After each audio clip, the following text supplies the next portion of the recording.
Hello everyone, welcome back to my any video. এই দেখেন আজকে কি রান্না করব দেখছেন? খিচুড়ি সকালে রান্না করব। খিচুড়ি রান্না করার জন্য আমি কি কি নিয়েছেন তা তো দেখতেই পেলেন।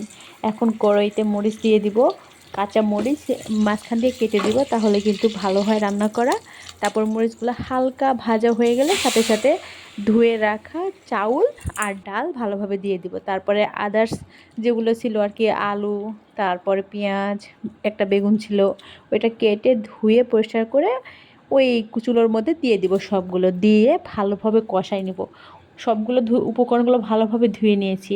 তারপরে পরিমাণ মতো দিয়ে দিব হলুদের গুঁড়া, মরিচের গুঁড়া অল্প দেবো আর কি। তারপরে লবণ, যেহেতু আমরা কাঁচামরিচ দিয়েই দিয়েছি। তারপরে অল্প কয়েকটা জিরা দিয়ে দিব। ভালোভাবে কষাই নেব। পানি দেওয়ার দরকার নেই, কারণ পানি চাউল যে ধুয়ে নিয়েছি ওখান থেকে হালকা পানি ছিল আর কি।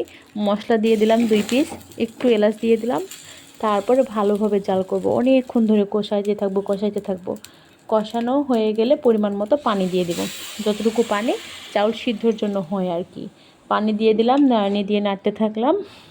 চুলার আঁচটা তখন মিডিয়াম হাই ছিল, এখন পুরোপুরি হাই দিয়ে দিলাম যেন তাড়াতাড়ি চাউল সিদ্ধ হয়ে যায়।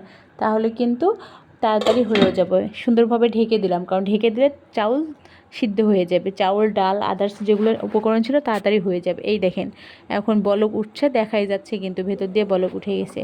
এখন ভাপ উঠে গেছে, আস্তে আস্তে করে আবার একটু নাড়ি দিয়ে নেড়ে নিলাম। তারপরে আবার ঢেকে দিলাম। এর সময় কিন্তু অবশ্যই লবণ ঠিক হয়েছে না কিনা, ঝালে ঠিক হয়েছে না কিনা চেক করে নেবেন। তারপর এই দেখেন ফাইনাল লুক আমার খিচুড়ি, দেখছেন কত সুন্দর কালার হয়ে গেছে।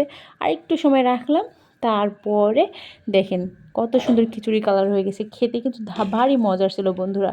আপনারা অবশ্যই বাসায় ট্রাই করে দেখবেন।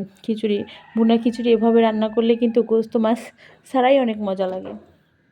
এই দেখেন অল্প একটু আমি উঠাই নিয়েছিলাম সামনে, হাতা দিয়ে দেখলাম কেমন হয়েছে। সিদ্ধও হয়েছে, খেতেও কিন্তু ভারী মজা হয়েছে। থ্যাংক ইউ বন্ধুরা, অবশ্যই আমার চ্যানেলটা